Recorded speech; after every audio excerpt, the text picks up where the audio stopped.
Olá Joana, Olá, bem-vinda. Bruno. Santiago do Cacém. Obrigada. Quantos anos depois de sair de Portugal para Vancouver, no Canadá? Ao fim de 4 anos estou cá.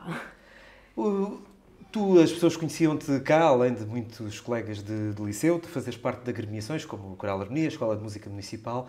Tocaste também em muitos bailes, as pessoas divertiram-se imenso a dançar com a música que tu fazias. Primeira pergunta, o que é que te levou a deixar este cantinho à beira-mar plantado para ir para o outro lado do mundo, para o Canadá? Bem, isso é uma pergunta difícil. Fui à aventura, fui à descoberta. Já sabia para o que ia, foi uma opção ponderada. E eu costumo dizer que Portugal é lindo para férias, mas a nível de mercado de trabalho, toda a gente sabe que está um bocado complicado, então decidimos, eu e o meu marido, decidimos experimentar. Quando falas de mercado de trabalho, falas das remunerações que podiam ser outra coisa e também da valorização do próprio trabalho, que às vezes nem sequer tem a ver com os salários, não é? Sim. Com a importância que se dá ao trabalho que os outros fazem. Certo. Na música tinha trabalho, foi uma opção minha, mas é um trabalho que, apesar de ser bastante... uma coisa que eu gosto, continuo a gostar e continuo a tocar, mas chega uma altura, quando se chega perto dos 40, quando se é mãe, começa a pensar que será isto que eu quero fazer quando tiver 60 anos, porque é bastante cansativo, especialmente no verão.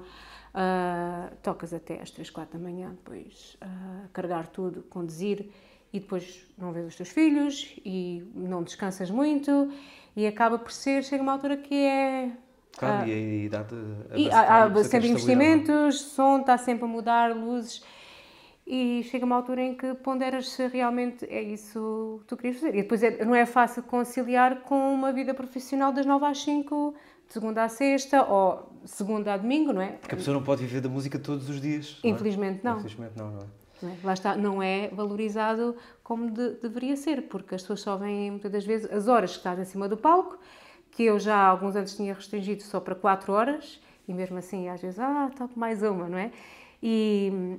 É um esforço enorme a nível físico, estás em 4 horas, mesmo assim, em cima do palco, a tocar e a cantar, e 1 hora ou 2 para montar tudo, mais 1 hora ou 2 para desmontar, mais 1 hora ou 2 Para os caminhos para ir e para vir, e às vezes até mais de às vezes distância, mais. não é?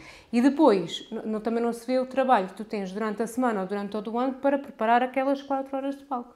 Pois não sobressai. E olha, e quando chegaste ao Canadá, o que é que te agradou mais? Bem, a primeira vez que fui ao Canadá foi, se não tenho erro, em 2003 e foi exatamente para tocar para a comunidade portuguesa. Portanto, o acordeão é que me levou ao Canadá, apesar de ter lá família. A primeira impressão que tive foi que estava num filme, porque muitos dos filmes e séries que eu vi na altura são filmados em Vancouver. E então, especialmente o MacGyver. O MacGyver foi filmado lá. Em Vancouver, ficamos com essa indicação. E então foi bastante interessante, tipo, ver ou reconhecer certas coisas. Parece... Foi aqui que aconteceu. Exatamente.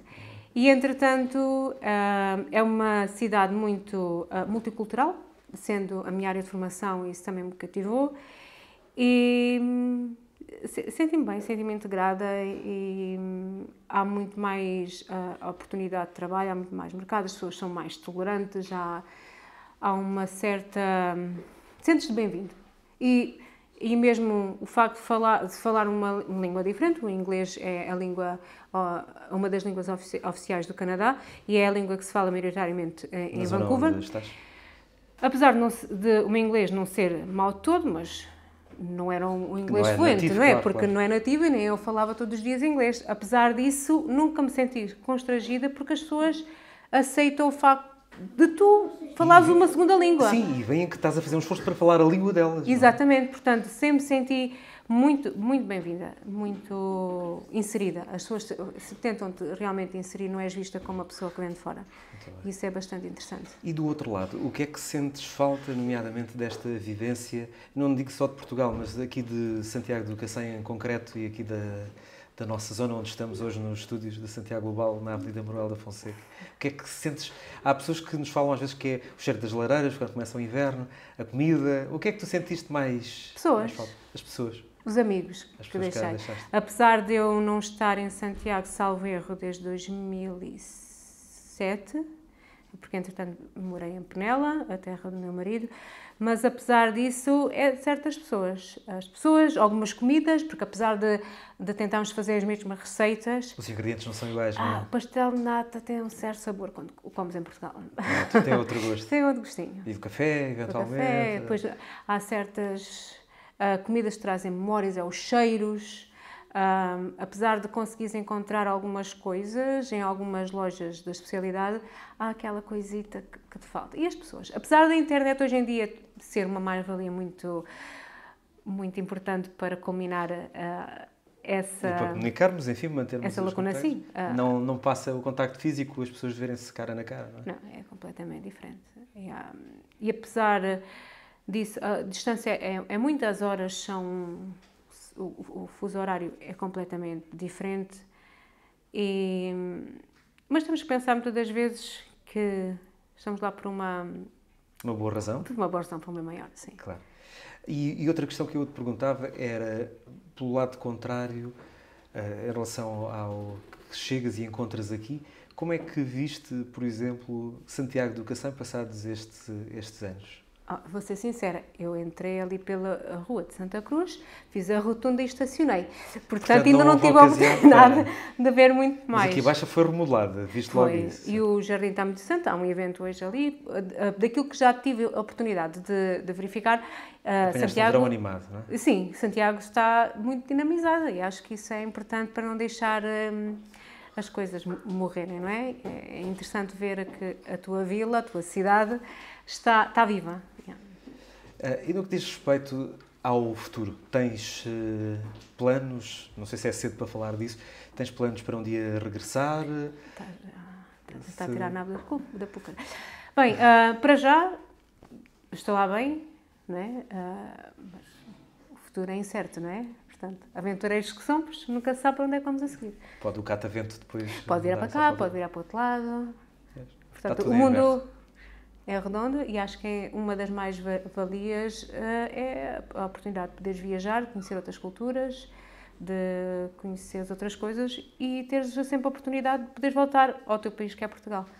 E o que é que a santiaguense Joana Reis também pôde transmitir quando chegou ao Canadá às pessoas lá? Uma certa maneira de estar, uma certa alegria? O que é que achas que levaste de cá? O que é que eu levei? Lembro sempre a nossa cultura, para onde vamos, a comida... continuo a cozinhar a nossa boa carne de porco alentejana, toda a gente pede, porque apesar da comunidade portuguesa em Vancouver não ser tão grande como em Toronto, por uma razão de proximidade,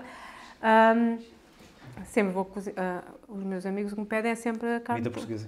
Carne de porco alentejana, bacalhau à Brás, a cultura, a maneira de ser, o carisma, a nossa empatia. Assim que falo que sou de Portugal, toda a gente fala, Ronaldo, toda a gente diz que já veio, alguém já veio, pronto, as pessoas conhecem Portugal. Sabem onde é, sabem onde é. Pronto. Sim, apesar de às vezes alguém... Espanha. Obrigado, Joana, foi um prazer receber-te aqui em Santiago do Cacém, ainda por cima, nos estúdios da Manuel da Fonseca, da Santiago Global. Obrigado e felicidades, esperamos nos encontrar aqui e quem sabe do Canadá também. Ficamos à tua espera. Muito obrigado. Obrigada.